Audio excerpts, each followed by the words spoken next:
Actually, it was a barn, and he had to pay extra for the cladding, the inside cladding,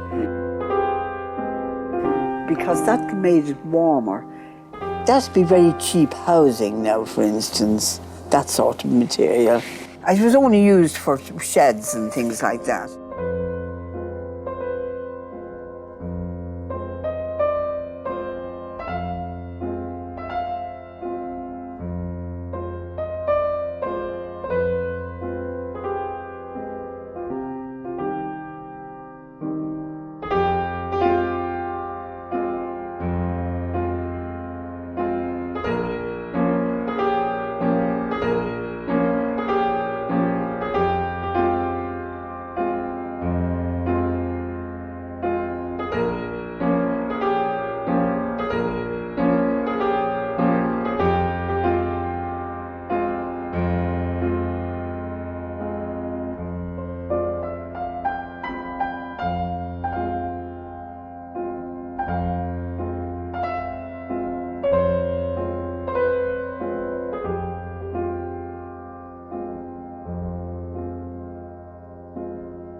I thought Peter was the most interesting man I had ever met.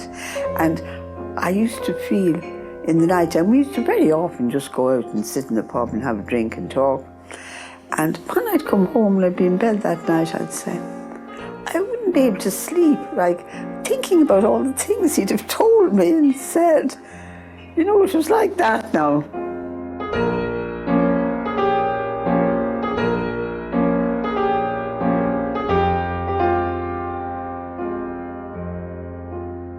Well, now I met Peter in Achill, and Peter was there on his own.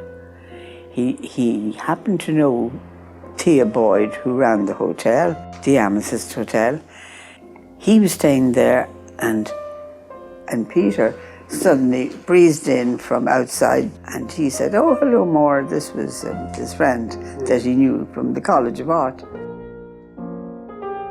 When we would think of getting married, you know, he felt he would have to get some teaching work back again, you know. He had been teaching as a younger man.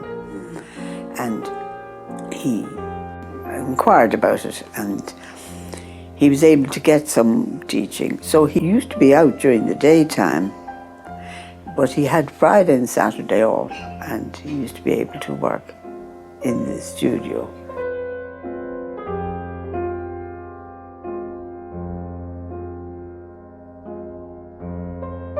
He really enjoyed working in the studio. And before he got his own studio, he used to cycle in, or, you know, go in on his motorbike. He had a Honda motorbike. You see, because of an accident to his eye years before, he never drove a car, but he did drive an autobike, and he used to worry about that. He had a little red Honda.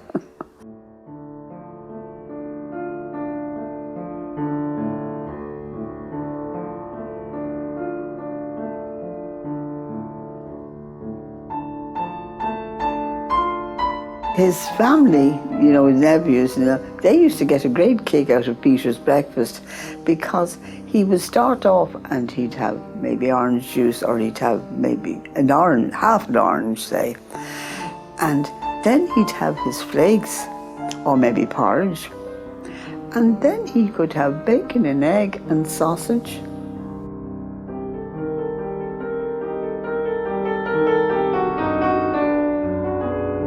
We had a little intercom there in the kitchen. There was one little mic in the kitchen and one in his studio. And when this was installed, very important messages were going to be sent backwards and forwards. And in the end, this was a case of, your coffee is ready, you know.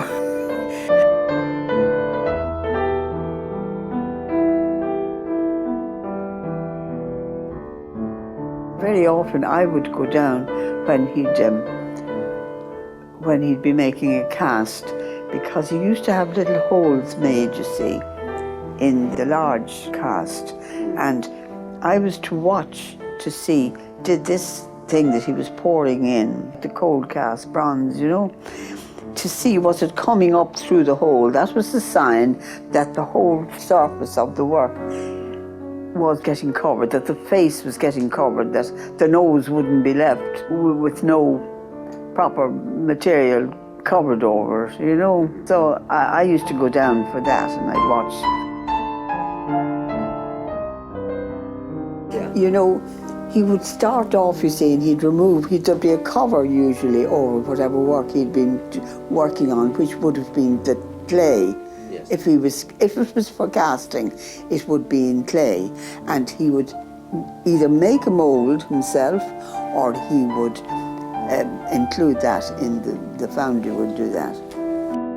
At the end of the day, he would always have to sponge them. He had a little syringe, you know, that he would wet the clay, and he didn't do any real casting. We had no foundry here as such. There was no foundry. That was always done, and the cost of the work always included, you know, what it cost to actually cast it in bronze or whatever material. But Peter would also, of course, carve. He carved in limestone and Portland stone.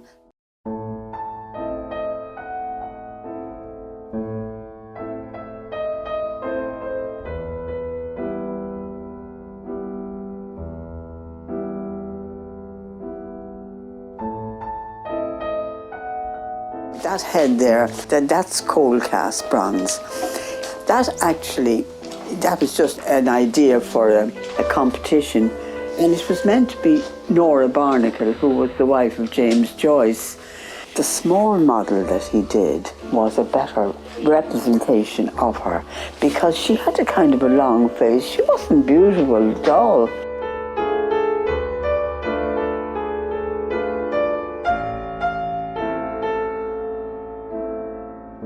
You see that thing there? That was a Millennium project covered up. There's only a drawing. That's a drawing. Peter was a very good draftsman.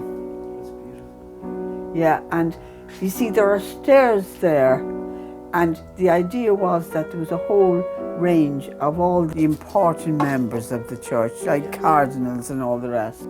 And they were merging, like coming from the distance and coming down.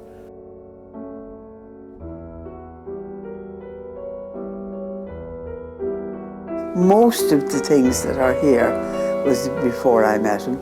See, I didn't meet him till 1956.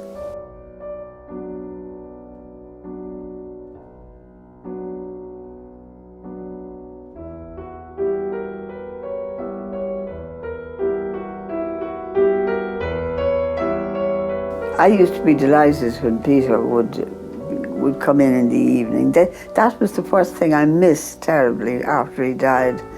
The fact that you'd never hear the key in the door coming in. Yes, it's the worst thing that can happen you is to lose your husband.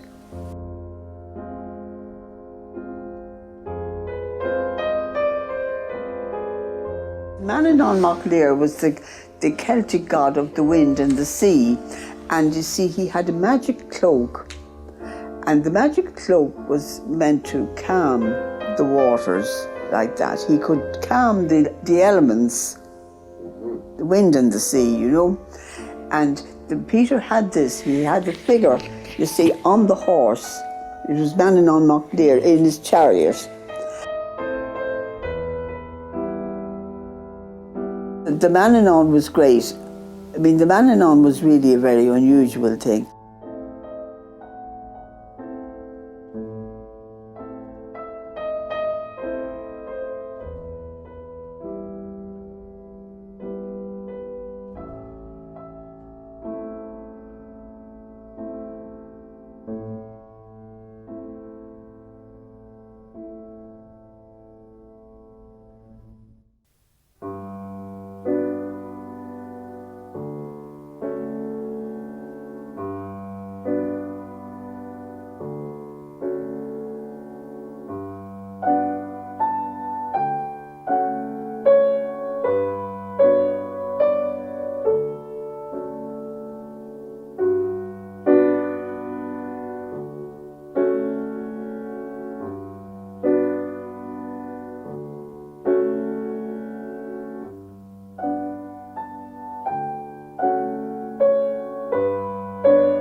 I remember making 22 pounds of gooseberry jam one time.